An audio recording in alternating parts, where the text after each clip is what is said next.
Hi friends, क्रॉसरसीन party में आपका स्वागत है।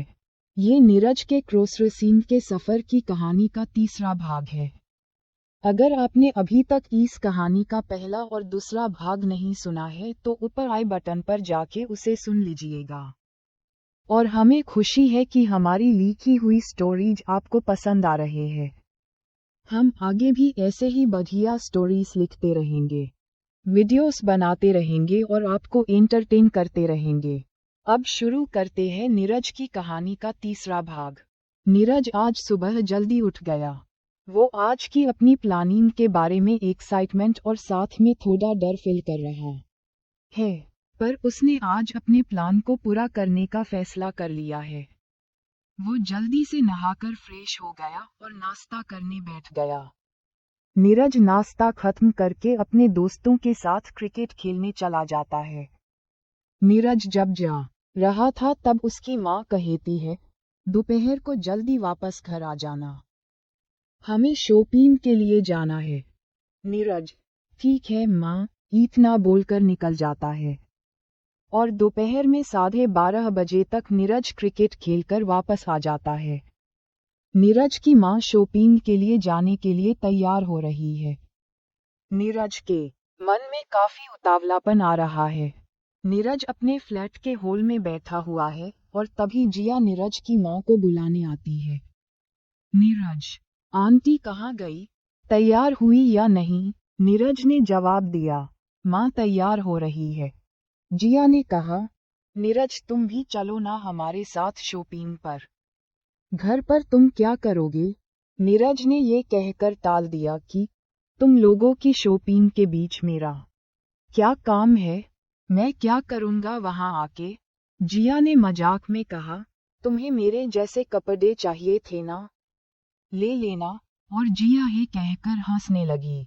नीरज पहले थोड़ा डर गया, पर फिर संभलते हुए बोला, क्या जिया, तुम अभी तक मेरी टांग खींच रही हो, बस भी करो अब।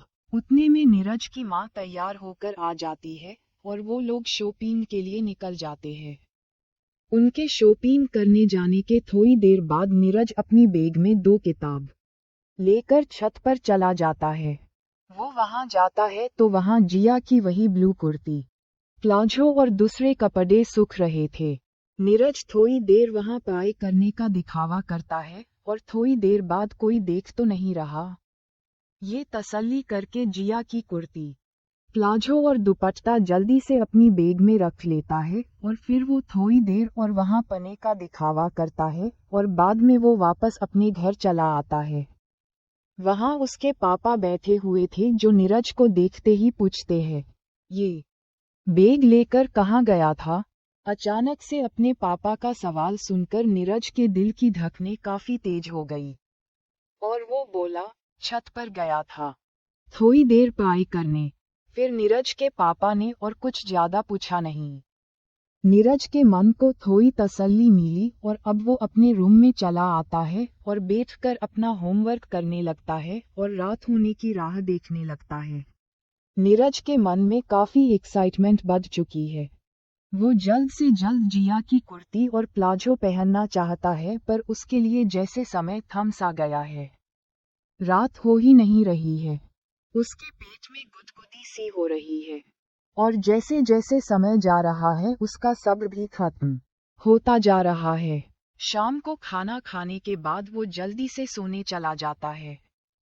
घर में सबके सो जाने के बाद वो सबसे पहले चेक कर लेता है कि उसने अपने रूम के खिड़की दरवाजे ठीक से बंद करे हैं या नहीं।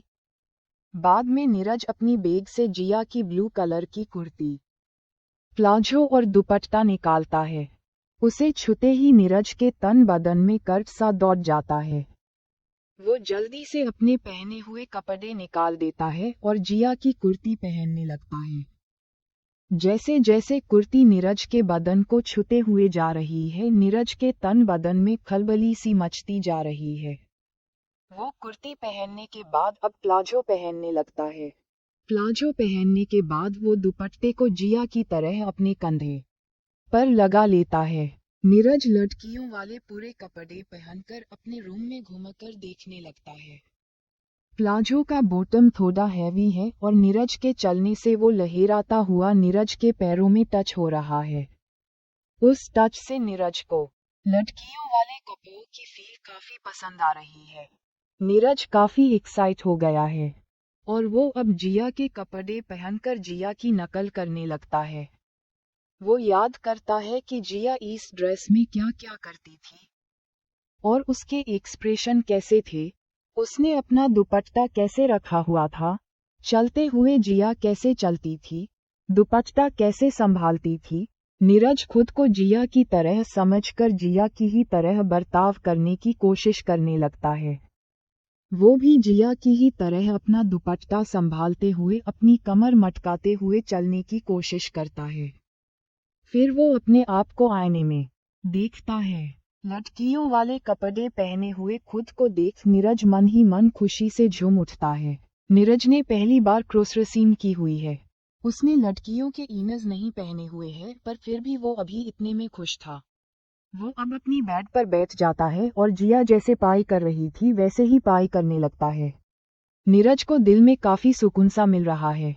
वो नहीं जानता कि उसके साथ हुआ क्या है, पर उसे जिया के कपड़े पहनना और जिया की तरह बर्ताव करना काफी अच्छा लग रहा है। नीरज अपने बेड पर बैठकर पाई कर रहा है और पाई करते करते उसे नींद आ जाती है और वो वहीं कुर्ती प्लाजो पहने ही सो जाता है। सुबह नीरज की मां नीरज के रूम का दरवाजा खटखटा कर उसे उठाती है। नीरज उठकर अपने रूम का दरवाजा खोलने दरवाजे की ओर बढ़ता है, पर तभी उसकी नजर उसके कबाट पर लगी आईने पर पड़ती है और वो देखता है कि उसने जिया की कुर्ती प्लाजो पहना हुआ है। वो झटका खा गया। वो पाई करते करते सो गया था और भूल ही गया था कि कल रात उसने क्या किया था। कुछ देर के लिए तो सदमे में चला जाता है कि वो अभी अनजाने में रूम का दरवाजा खोल देता तो क्या हो जाता। वो झट से कुर्ती और प्लाजो निकालने लगता है। उतने में उसकी माँ की फिर से आवाज आती है, क्या कर रहा है? दरवाजा खोल, मुझे सफाई करनी है। नीरज को काफी घबराहट होने लगी थी। वो जल्दी से कुर्ती प्लाजो और दुपट्टा अपनी बैग में डाल देता है और फिर अपने कपड़े पहनकर दरवाजा खोलता है। क्या कर रहा था अब तक? कब से दरवाजा खटखटा रही हूँ, दरवाजा क्यों नहीं खोल रहा था? नीरज की माँ उस पर गुस्सा होते हुए बोली। नीरज जैसे तैसे अपने आप को संभालते हुए माँ की बात को टालते हुए बोला, माँ, आज तो रविवार है, आज के दिन तो थोड़ी देर सो लेने देती। नीरज की माँ नीरज को कहती है, तुम्हारी छुट्टी होगी। मेरा तो रोज का यही काम है। चल अब जल्दी से नहाने जा, फिर मुझे कपड़े भी धोने हैं। उतने में कपड़े का नाम सुनकर नीरज के दिमाग में अचानक से एक झटका सा लगा। मैं कल छुपकर जिया के कपड़े तो ले आया, पर अब उसे लौटाऊंगा कैसे? क्या बहाना बनाऊंगा कि मेरे पास उसके कपड़े कैसे आए? ये तो मैंने कपड़े लाने से पहले सोचा ही नहीं। नीरज के सामने कल रात के अपने क्रॉस ड्रेसिंग के पहले हसीन लम्हों के बाद अब बहुत बड़ी चुनौती खड़ी थी। वो सोचते सोचते नहाने चला गया। नहाकर अब नीरज तैयार होने लगता है। उतने में उसे याद आता है कि उसने जिया के कपड़े बिना घड़ी किए ही बैग में रख दिए थे। वो अपने रूम का दरवाजा ठीक से बंद है कि नहीं वो चेक करके अपनी बैग में से कुर्ती प्लाजो निकालता है और जैसे तैसे घड़ी करने लगता है। तभी उसका ध्यान कुर्ती पर पड़ता है। पूरी रात कुर्ती पहने हुए सोने की वजह से कुर्ती पर सिलवटें पड़ गई थी। अब डर के मारे नीरज का दिमाग घूमने लगता है।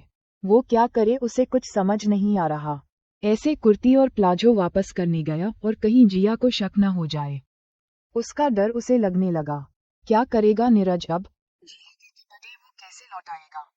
और कपड़े लौटाते समय कहीं जिया को उस पर शक हो गया तो? जानने के लिए देखिए इस कहानी का अगला भाग।